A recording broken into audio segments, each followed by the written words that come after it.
Our next topic is development of seed.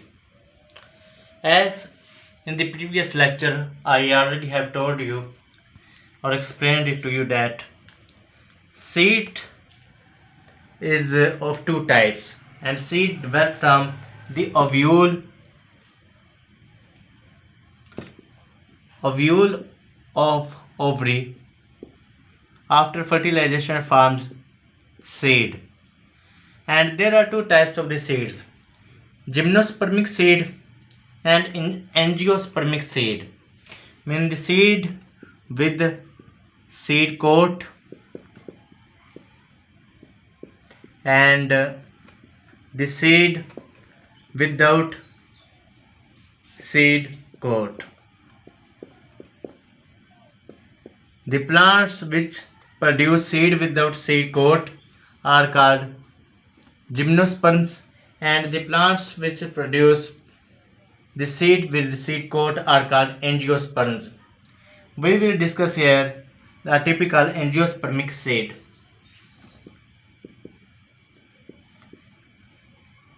A typical angiospermic seed consists of three main parts: the outermost seed coat, which is also called testa. This seed coat develops from the integuments of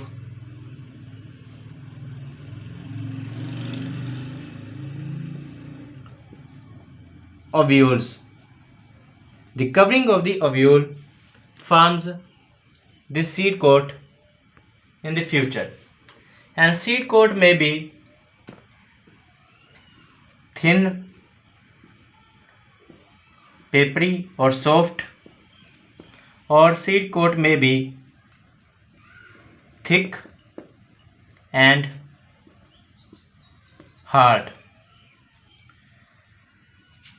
The second part of the seed is embryo. Embryo is actually immature plant, the future plant. Embryo forms from zygote. The third part of the angiospermic seed is endosperm tissue. Endosperm tissue serves as the food reserve for developing embryo.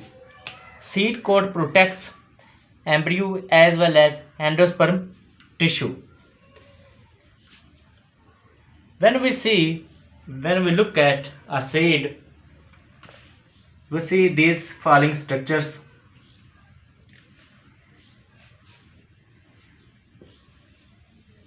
Imagine this is a gram seed, and the different structures which are present in this gram seed are, we have to discuss now.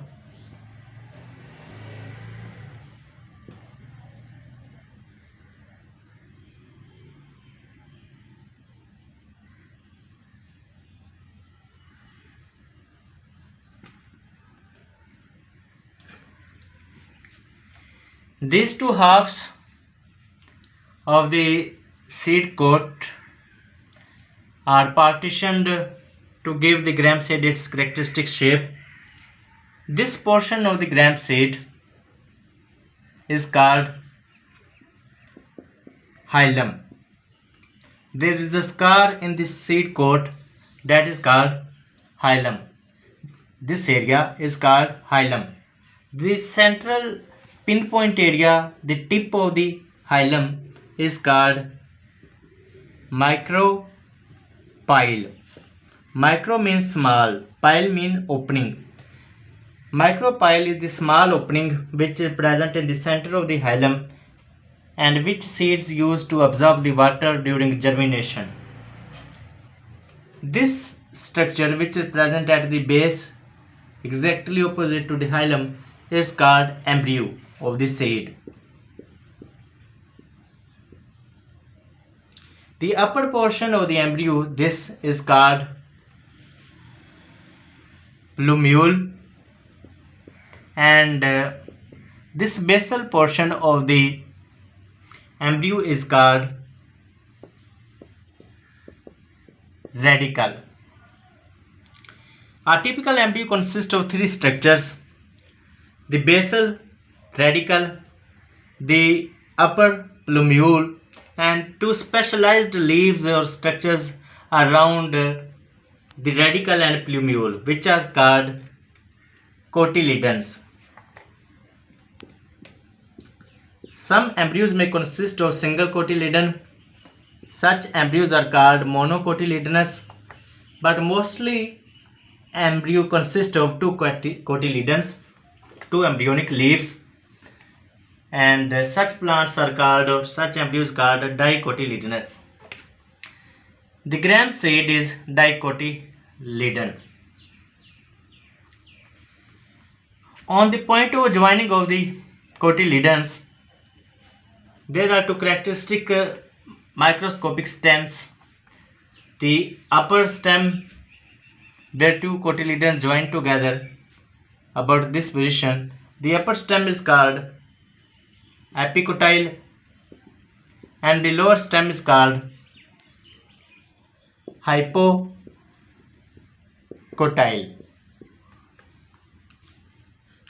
The embryonic stem, which is present where two cotyledons join together, attached together, is called epicotyle, and that which is present on the lower side of the point of attachment of the two cotyledons is called hypocotyle.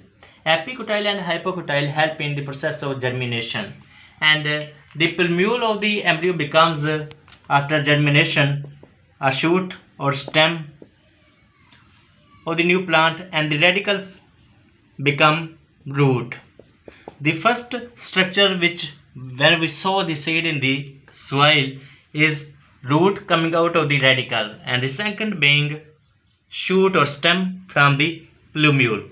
Epicotyle or hypocotyle don't become the future root or stem. They just help the root or stem to come out from the seed by breaking the seed coat.